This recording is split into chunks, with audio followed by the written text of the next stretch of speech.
आज मीठे बाबा हमें अमृत वेले के महत्व के प्रति जैसे अंडरलाइन करा रहे हैं।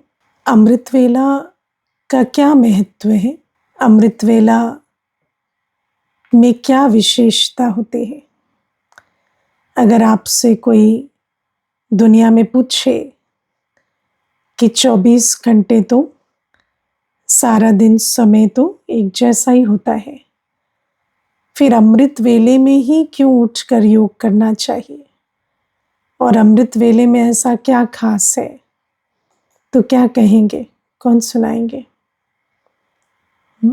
हाँ, अनम्यूट करो, सुनाओ जी।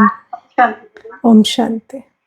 दीदी, एटमॉस्फेयर बिल्कुल शांत होता है, थॉट्स जो हैं बिल्कुल नेग्लिजिबल है उस टाइम पर, हाँ, ना के बराबर। तो उस टाइम हम अपना ऊपर फोकस करके भगवान की याद में बैठ सकते। राइट है ना? तो हाँ जी, हिरण्मयी बहन बताओ।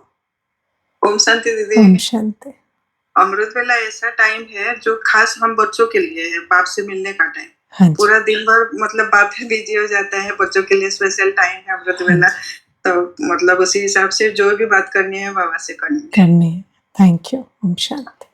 हाँ जी, और कोई कुछ नया उत्तर दे रहे हैं तो दीजिए। ठीक है। ओम शांति।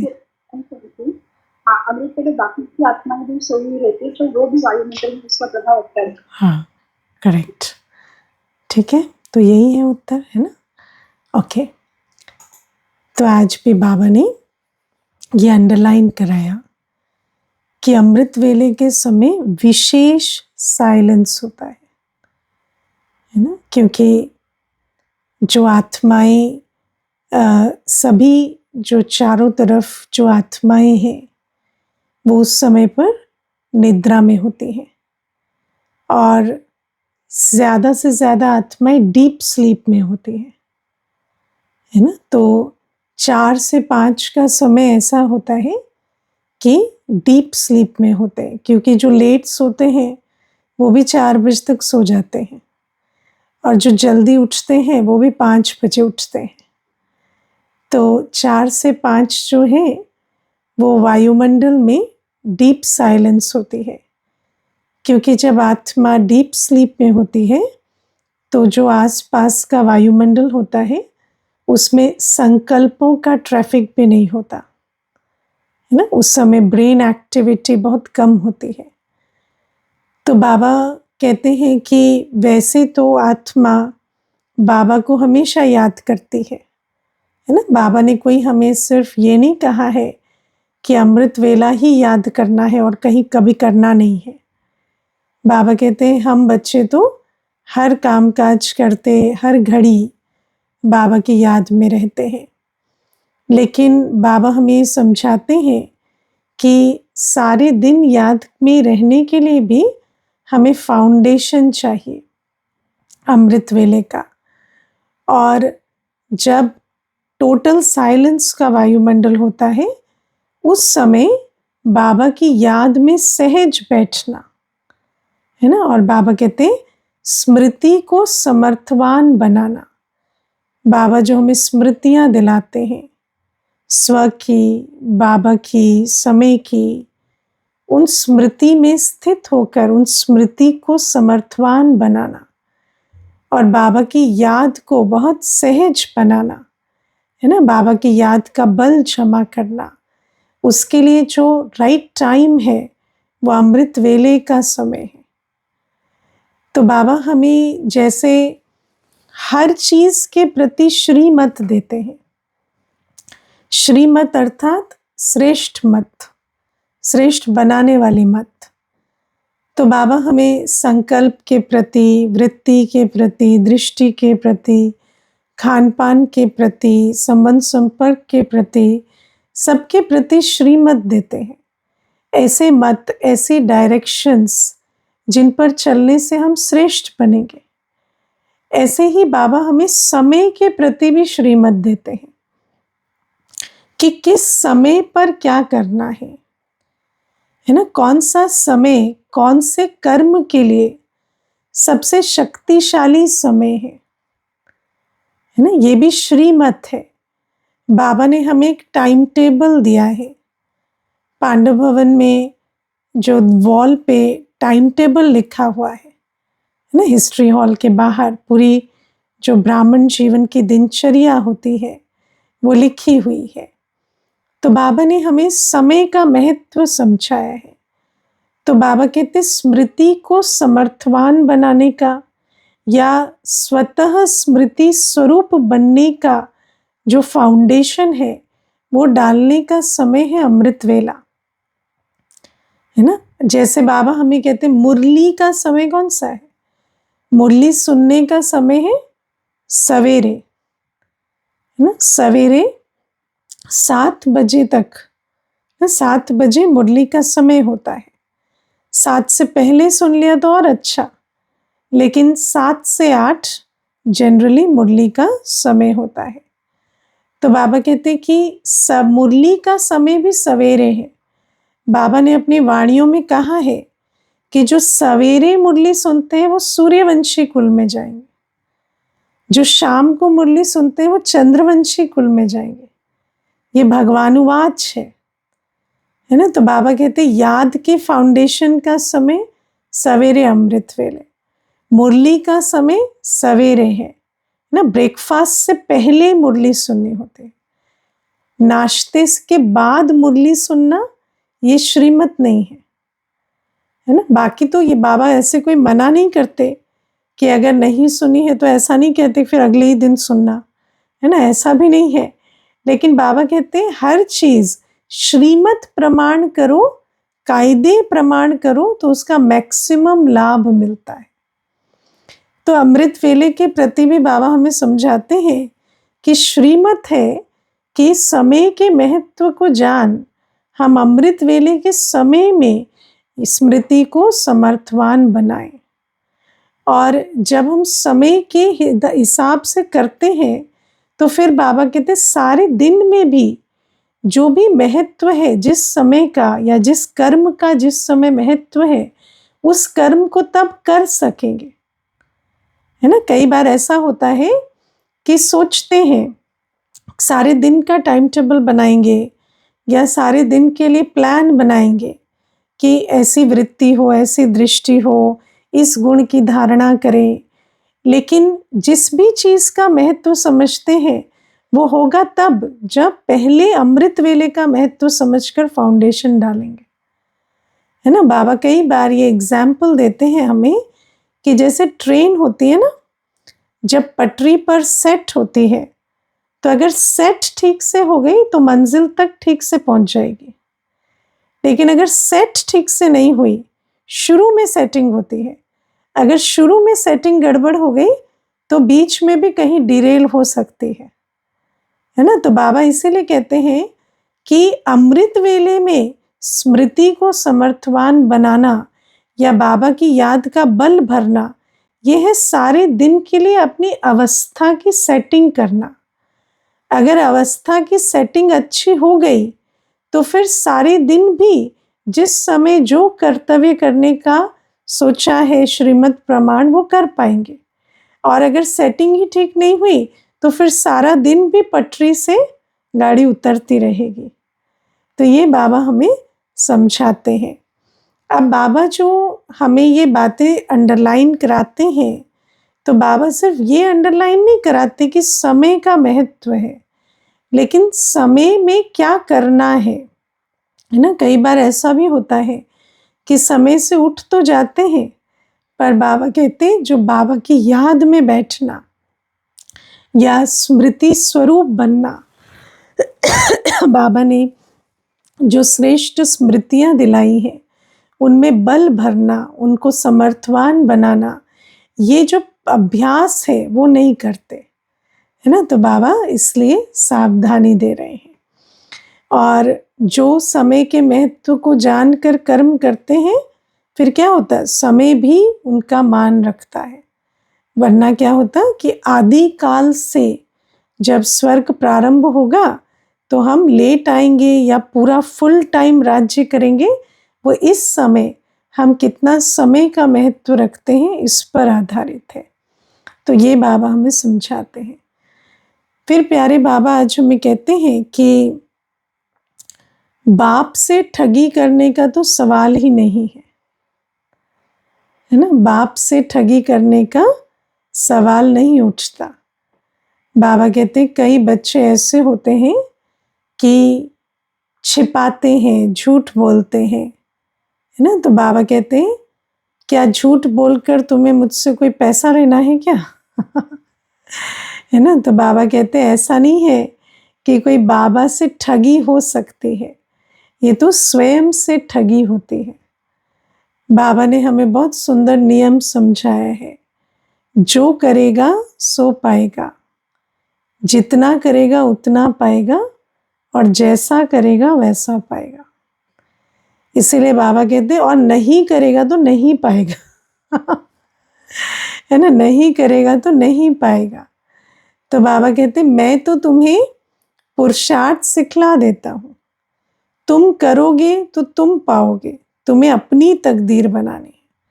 तुम्हें मुझे झूठ बोलकर मुझे ठगी करने की बात नहीं है, है ना। ये तो स्वयं से ठगी करने की बात है। बाबा कहते कई ऐसे भी होते हैं पतित बनते हैं या बेकायदे चलन चलते हैं और फिर झूठ बोलते हैं। और सबसे बड़ा जो सबसे बड़ी विधि क्या है सच बोलने की? बाबा को चाट देना, है ना। बाबा को हम सच कैसे बोलते हैं? चाट देते हैं। तो जो बच्चे चाट नहीं देते इसका मतलब क्या है? कुछ ना कुछ छिपा कर करते हैं, इसी कारण से चाट नहीं देते। तो जो डिसऑनेस्टी होती है वो दो प्रकार की होती है। एक होता है गलत समाचार देना, झूठा समाचार देना। दूसरा होता है समाचार ना देना, ये भी डिसऑनेस्टी होती है। जब हमारा नियम है कि हम अपने सारे दिन का समाचार चार्ट के रूप में बाबा को दें, और अगर हम नहीं देते तो इसका मतलब क्या है कि ठगी कर रहे हैं स्वयं से। क्योंकि समझते हैं कि अगर बाबा को चार्ट देंगे तो लज्जा आएगी, लेकिन अंत में जब रिजल्ट निकलेगी तब भी तो लज्जा आएगी ना, है ना। तो बाबा कहते हैं तो ज्ञान नहीं आएगी, तब छिपा के रिजल्ट थोड़ी निकलेगी। जो आज प्रत्यक्ष नहीं करना चाहते वो बात तो प्रत्यक्ष हो ही जाएगी।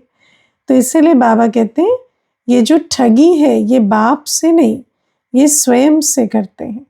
और ठगी करने का तो बाबा से सवाल ही पैदा नहीं होता, क्योंकि बाबा कहते हैं मुझसे क्या ठग लोगे, मैं तो कर्म की गति के साथ बंधायमान हूँ। अगर करोगे तो पाओगे, नहीं करोगे तो नहीं पाओगे, है ना। कई ऐसे होते हैं झूठ बोलते हैं, है ना। चाहे पतित पने की बात हो, खान पान की बात हो, कोई भी चीज़ की बात हो, है ना। गलत इन्फॉर्मेशन देते हैं, झूठ बोलते हैं या छिपाते हैं। लेकिन बाबा कहते हैं अभी नहीं तो कभी नहीं, और अगर अभी अटेंशन नहीं दिया तो फिर क्या होगा? अंत में बहुत पछताना पड़ेगा। इसलिए बाबा कहते हैं कायदे के विरुद्ध कोई भी कर्म नहीं करना, इसकी अटेंशन रखना है। ये संस्कार क्यों होता है झूठ बोलने का? क्यों बोलते हैं झूठ, क्यों छिपाते हैं, है ना। हम ना 63 जन्म रावण मत में रहे, और रावण मत क्या कहती है? रावण मत कहती है चोर वो नहीं होता है जो चोरी करता है। रावण मत कहती है चोर वो होता है जो पकड़ा जाता है ना। तो रावण मत पर हम चलते हैं ना, तो रावण मत हमें ये सिखाती है कि करो, बस पकड़े मत जाओ, है ना। लेकिन बाबा हमें कर्म की गति समझाते हैं कि किया तो उसका फल मिलेगा, है ना। चाहे अच्छा किया चाहे बुरा किया, दोनों का फल मिलेगा। किसी को पता चले ना चले, आप छिपाने में सफल हो या असफल हो, इससे कोई अंतर नहीं पड़ता, है ना। दुनिया में लोकलाज चलती है कि किसी को पता चला तो शर्मिंदा, नहीं पता चला तो कोई बात नहीं। लेकिन कर्म की गति कहती है किया तो पाप, पाप बना तो भोगना तो पड़ेगा। तो बाबा कहते हैं कि जब हमें सत्य समझ में आ जाता है तो फिर हमें ऑनेस्टी से चलना होता है ना। बाबा ने उस दिन 2 दिन पहले बाबा की मुरली में जो वरदान था कि 3 सर्टिफिकेट हमें लेने हैं, है ना। परिवार से सर्टिफिकेट लेना है संतुष्टता का, तो उसके लिए क्या चाहिए? रिगार्ड दो, रिगार्ड का रिकॉर्ड ठीक रखो। रिगार्ड देना आता है? रिगार्ड कैसे देते हैं? हर एक को रिगार्ड देने की विधि अलग होती है ना। ब्राह्मण परिवार है, उसको रिगार्ड कैसे देते? उसको रिगार्ड देने की विधि होती है ओम शांति बोलना, मुस्कुराना, है ना। उनको कोई ज्ञान नहीं सुनाना होता है ना। उनको कोई, हाँ, ज़्यादा से ज़्यादा कोई डिस्कशन कर लिए, कोई शेयरिंग कर लिए, वो अलग चीज़। लेकिन ब्राह्मण परिवार के साथ स्नेह से चलना, है ना, ये होता है रिगार्ड।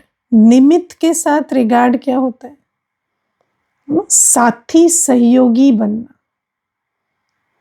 है ना। निमित्त जो जिम्मेवारी निभाते हैं, जो जिम्मेवारी बाबा उनको देते हैं, उनके साथ साथी सहयोगी बनकर चलना रिगार्ड होता है ना। निमित्त को सिर्फ ओम शांति किया, मुस्कुराया, लेकिन जब सेवा सहयोग की बात आई तो नहीं दिया, है ना, या साथ की बात आई तो नहीं दिया, तो उसको रिगार्ड नहीं कहते, है ना। जैसे दुनिया में भी आप देखो, हर संबंध में रिगार्ड अलग होता है ना।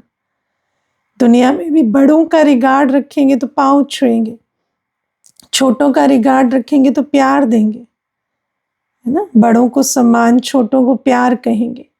अब वो रिगार्ड यहाँ नहीं चलता, है ना। यहाँ रिगार्ड होता है संबंध के हिसाब से। तो अलौकिक परिवार में जो ब्राह्मण परिवार है, उनके साथ स्नेही बनकर चलना, उनके साथ प्यार से ओम शांति करना, या ज्ञान की ऐसे कभी चिट चैट कर लेना, ये थोड़ा एक रमणीक विधि रखना, ये होता है रिगार्ड। निमित्त के साथ साथी सहयोगी होकर चलना, ये रिगार्ड होता है। बाबा का रिगार्ड होता है श्रीमत पर चलना, है ना। बाबा के साथ रिगार्ड माना श्रीमत पर चलना। और दूसरा, बाबा के साथ सच्चा रहना, है ना। अगर बाबा के साथ सच्चा नहीं रहते तो वो रिगार्ड नहीं है। इसलिए बाबा ने हमें नियम दिया है, सच्ची दिल पर साहिब राजी। बाबा से दुआएं किसको मिलती है? जो सच्चा होकर चलते हैं। बाबा किस पर खुश होता है? वैसे तो बाबा कभी दुखी नहीं होता, लेकिन बाबा खुश किस पर होता है? है ना। बाबा खुश होता है उन बच्चों पर जो सच्ची दिल रखते हैं, जो सच्चाई से अपना लेखा जोखा देते हैं। और सच्चाई के 2 हिस्से होते हैं, एक छिपाना नहीं, बताना, और दूसरा जो डायरेक्शन मिले उस पर सच्चाई से चलना, है ना। सिर्फ बताना सच्चाई नहीं होती।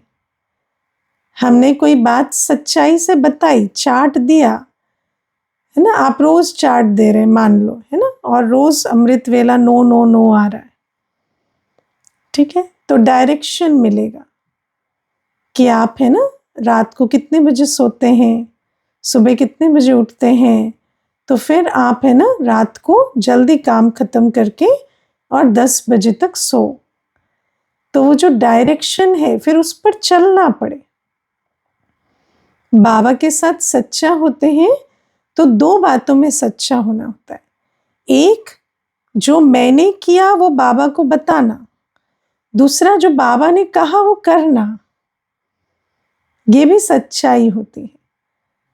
तो बाबा ने हमें उस दिन समझाया कि बाबा से सर्टिफिकेट इस आधार से मिलता है, और स्व से संतुष्टता का सर्टिफिकेट मिलता है जब हम श्रीमत पर चलते हैं, है ना। क्योंकि कितनी भी हम आज सोचो कि हम कितना भी और कुछ भी कर लें, लेकिन संतुष्टता नहीं होती अगर श्रीमत प्रमाण नहीं है, क्योंकि श्रीमत प्रमाण श्रेष्ठ कर्म बनते हैं, और जो भी बेकायदे चलन है उससे संतुष्टता और खुशी गुम होगी, है ना। और कायदे प्रमाण चलन से, चाहे छोटा सा ही कायदा है ना, समय से उठने का कायदा है, स्नान करने का कायदा है, मुरली सुनने का कायदा है, अगर उस कायदे पे चलते हैं तो हमें स्वयं से संतुष्टता होती है। तो बाबा ने हमें समझाया कि बाबा के साथ सच्चा रहना, बाबा को अपना समाचार देना और बाबा से डायरेक्शन लेकर उसको अमल में लाना, यही विधि है ना। बाबा कहते सफलता की, और मुझे क्या ठगेंगे, है ना। बाबा कहते मुझसे कोई ठगी नहीं है, स्वयं से स्वयं ठगी करते, बेकायदे चलन चलते हैं तो अपने ही पद को भ्रष्ट कर देते हैं, है ना।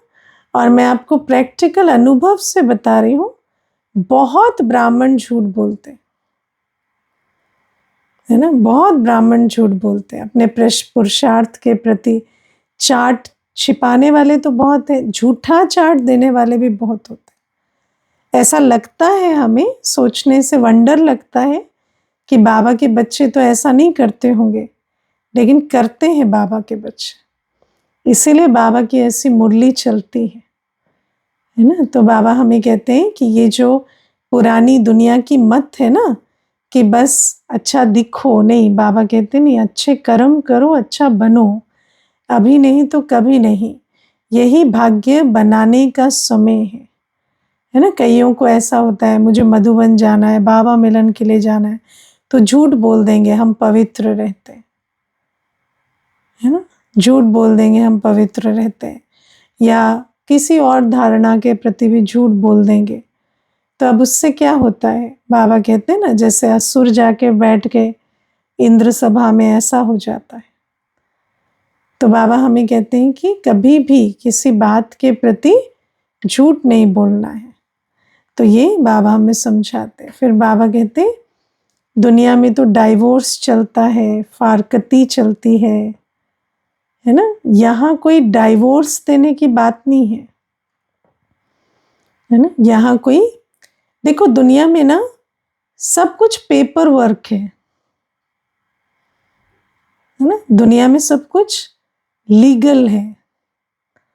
अभी मुझे एक माता कहती थी, मुझे युगल घर से नहीं निकाल सकते क्योंकि मैं तो लीगली वेडेड वाइफ हूं ना, तो अब लीगल तरीके से तो घर से नहीं निकाल सकते, लेकिन जितना अपमान हो सकता है करते हैं, है ना, या जितनी भी रीति से मुझे एक तरह से दबाव डाल सके कि मैं घर छोड़ दूं, ऐसा करते हैं, है ना। तो आप सोचो कि आज दुनिया में संबंध जो होते हैं उसमें हर चीज में कानून बीच में होता है ना, लॉ के मुताबिक होता है।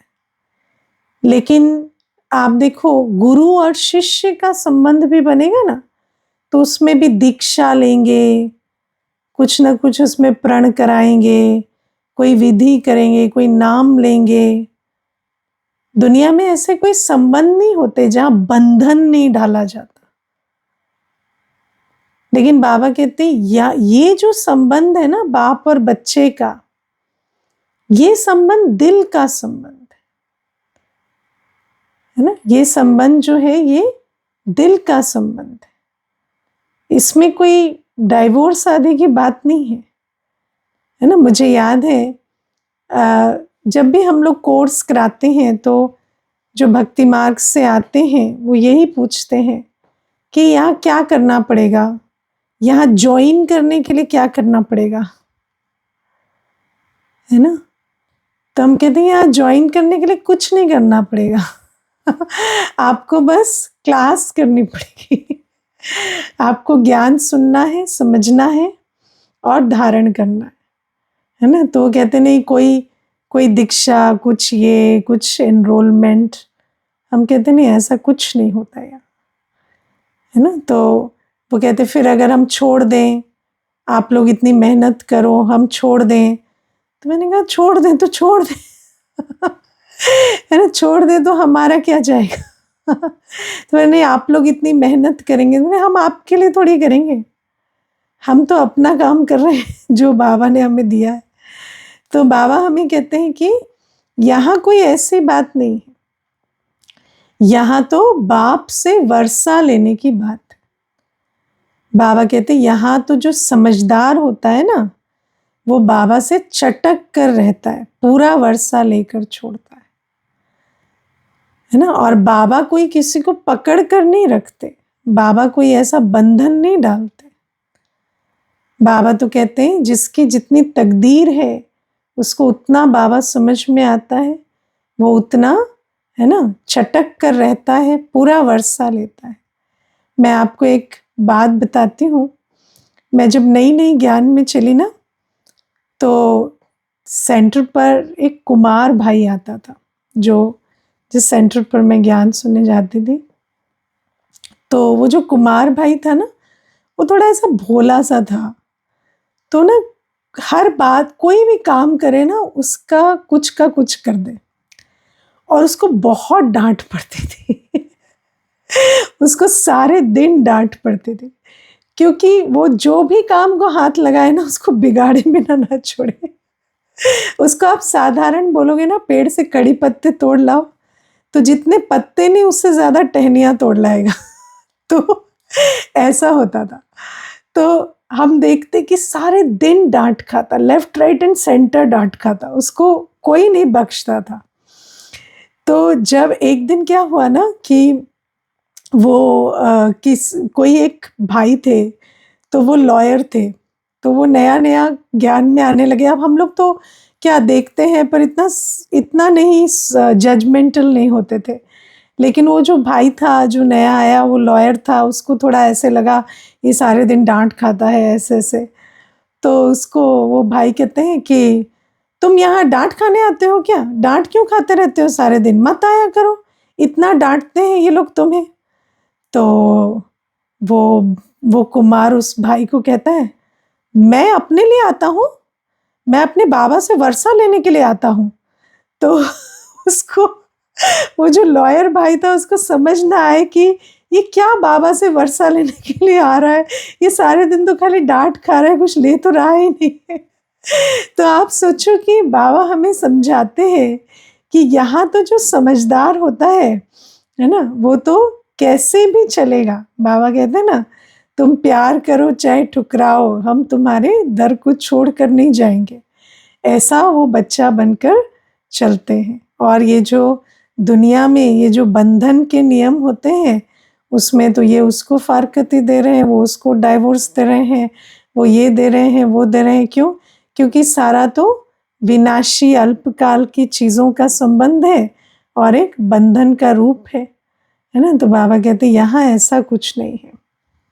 फिर बाबा आज हमें समझाते हैं कि हम तकदीर जगा कर आए हैं, है ना। और बाबा हमें कहते हैं कि तकदीर जगती है बाप, टीचर, सतगुरु से, है ना। और तकदीर जगना माना एम ऑब्जेक्ट पूरी होना, एम ऑब्जेक्ट प्राप्त होना।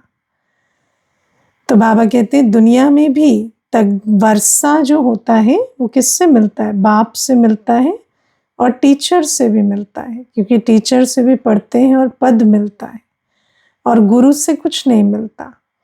और बाबा कहते हैं यहाँ बाप, टीचर, सतगुरु तीनों शिव बाबा है, और बाप, टीचर, सतगुरु हमें वर्षा दे रहे हैं। और बाबा हमें कहते हैं यहाँ तो सतगुरु से भी मुक्ति, जीवन मुक्ति मिल रही है। और बाबा हमें कहते हैं यहाँ जो हमें वर्षा मिल रहा है, ये भविष्य नई दुनिया के लिए मिल रहा है। दुनिया में कोई भी, है ना, कोई भी ऐसा पिता है जो भविष्य के लिए वर्षा देता हो? नहीं, इस जन्म के लिए। कोई ऐसा टीचर है जो पढ़ाता हो और बोले कि अगले जन्म में तुम्हें पद मिलेगा? नहीं, और कोई गुरु से तो कुछ मिलता ही नहीं लौकिक में, है ना।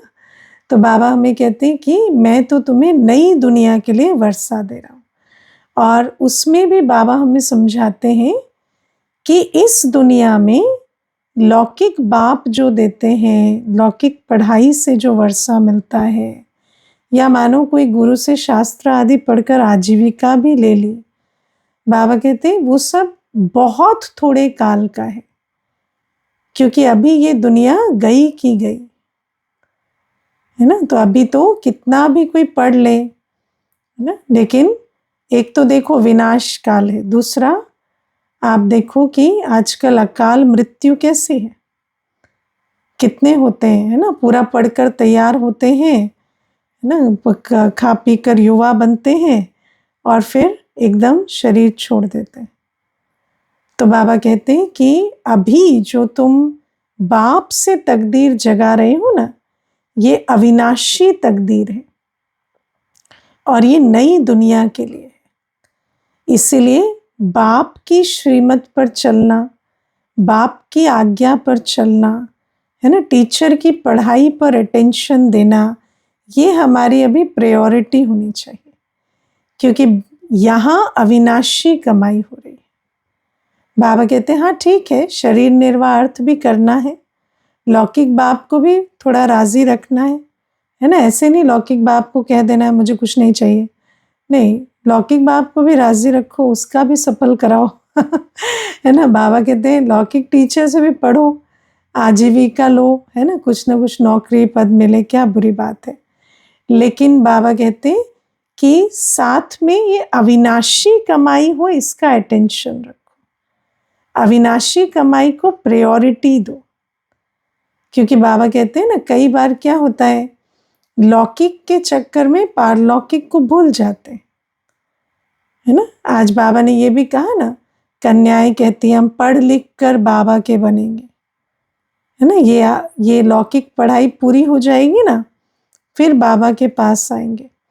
तो हाँ, कुछ काल तक, जैसे कोई बहुत छोटे होते हैं, आप मानो स्कूल में है, तो हम कहेंगे कि भाई +2 तो करो, है ना, या ग्रेजुएशन तो करो, इतना तो कहेंगे। लेकिन ऐसा नहीं कि तुम MA PhD करते रहो और फिर हम बाबा के बनेंगे, ऐसा सोचो, क्योंकि कल कल करते फिर काल खा जाता है। तो बाबा इसीलिए कहते हैं कि जो करना है अभी करो।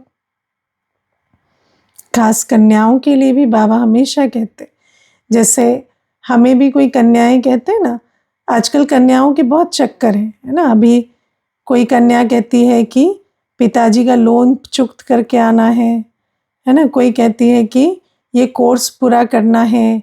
कई ऐसे होते हैं, हम ट्यूशन पढ़ा रहे हैं, तो ट्यूशन के बच्चों का वेकेशन होगा ना, उसके बाद सेंटर आएंगे, है ना, उसके बाद समर्पित होंगे तो हम उनको कहते हैं नहीं, वो ट्यूशन जिनको पढ़ा रहे हैं उनको और ट्यूशन मिल जाएंगे, कोई बड़ी बात नहीं है ना। या पिताजी का लोन जो है वो चुकता हो जाएगा, उसके पीछे नहीं पड़ो तुम।